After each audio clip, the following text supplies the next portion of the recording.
Hello, I'm Porter Robinson, and this is The First Time.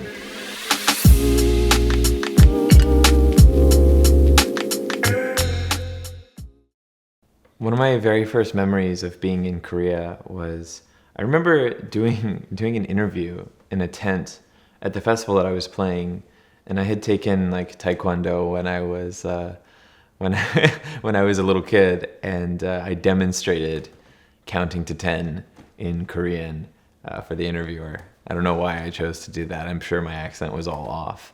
But the other main memory that I have of being in Korea is just the like extreme energy that you get back from the crowd in Korea. And I've discussed this before, and I've discussed this with so many of my other friends who are musicians and performers and DJs and things like that.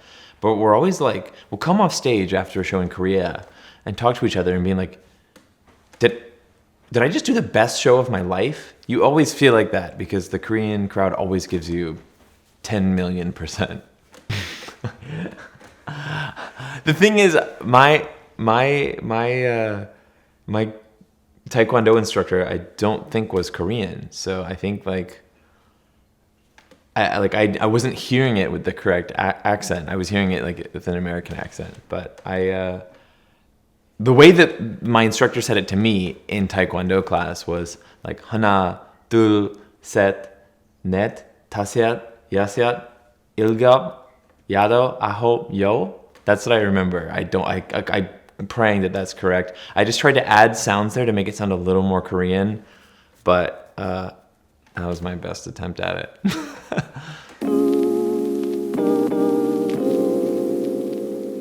The first time that music ever caught my attention, I remember I live in a town called Chapel Hill. We were driving over this bridge called the James Taylor Bridge, and the song 1,000 Miles by Vanessa Carlton came on the radio. I must have been 11 years old.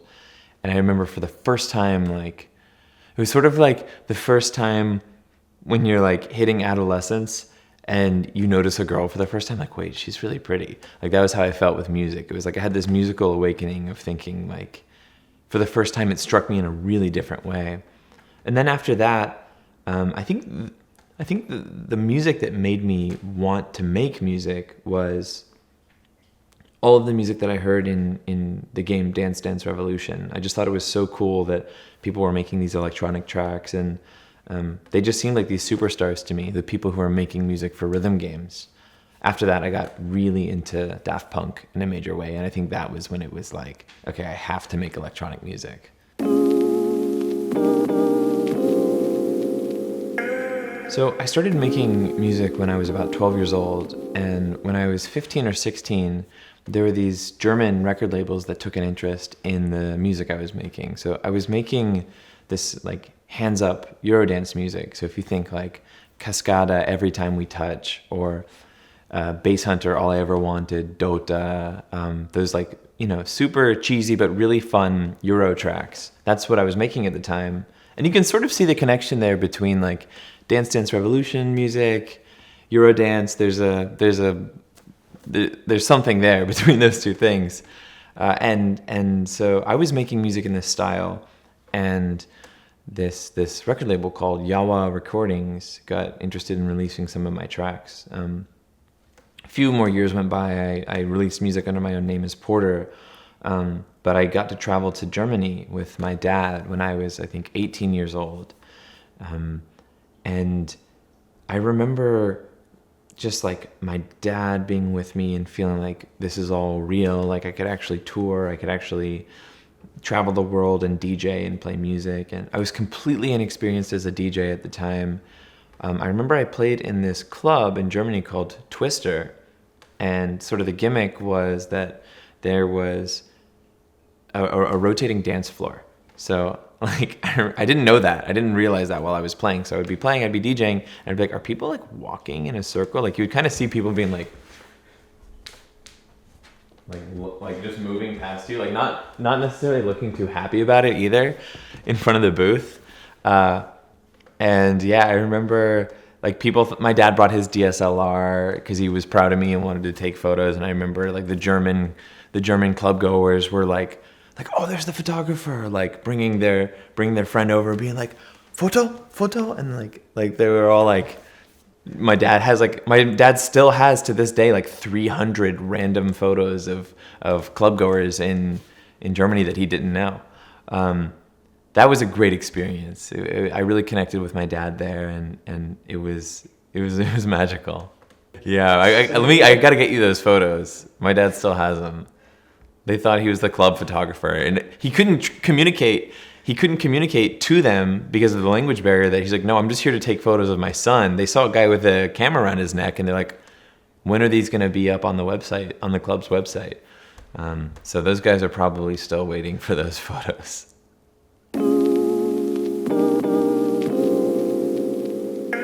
I was really sort of thrust into this life of being in the public eye really quickly, because I went from being this shy, nerdy kid who was just making electronic music on my mom's computer to releasing these tracks online, and one of them sort of unexpectedly went to the top of the charts, this electronic music chart. And suddenly I was getting these calls from all over the country and all over the world to go and DJ. And I really felt like I had to like fit that role. So I really distinctly remember like my managers kind of being like, you gotta get some cool clothes. And I remember like being at the mall and shopping and being like, what would a DJ wear? And all these other things like that. This is, mind you, this is like 10 years ago, in the very, very early days back when I was still like a DJ and not so much a songwriter. But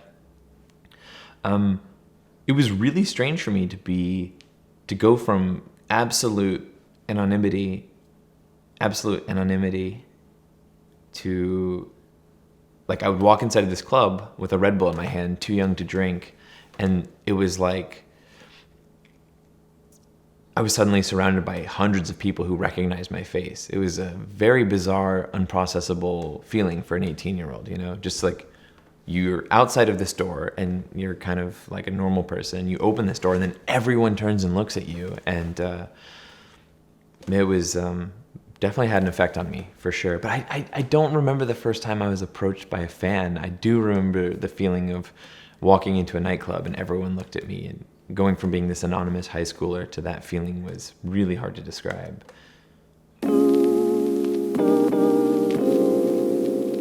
Which was my old logo, had an interesting story. I remember being really obsessed with the idea of using Unicode to make a logo. And what that means is Unicode is like text on the internet that can be displayed anywhere. And at that time, in like 2013, 2014, you could not upload pictures to Twitter. That's hard for people to remember, but you couldn't do that.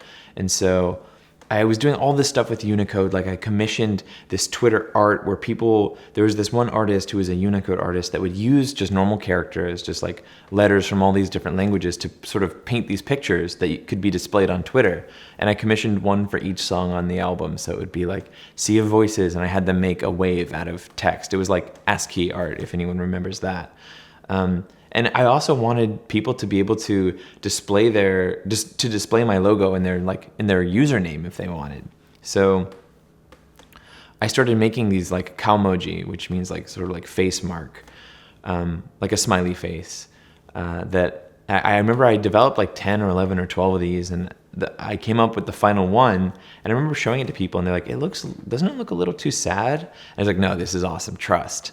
And then. Yeah, it wasn't too long after that people would be like, check this out, and they would have like it tattooed right there. And yeah, it was awesome. I'm really glad I went with that one. I felt like it expressed the emotion of that era really well. Yeah, I definitely have love for that little Kamoji face mark.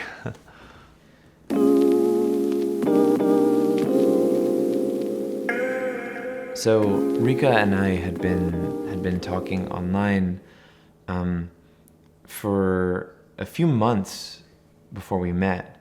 At that time, my younger brother was diagnosed with cancer, and he's totally okay now. But she was sort of the person who helped me through that entire experience. She had dealt with cancer in her family too, and she's just the kind of person who is effortlessly compassionate and kind and level-headed and has a really beautiful perspective on life. And so she was really there for me during a time where I was very, very, very lost. I was just like destroyed by the fact that my younger brother was sick. I was having all kinds of health anxiety that was dominating my whole life. Like I couldn't function.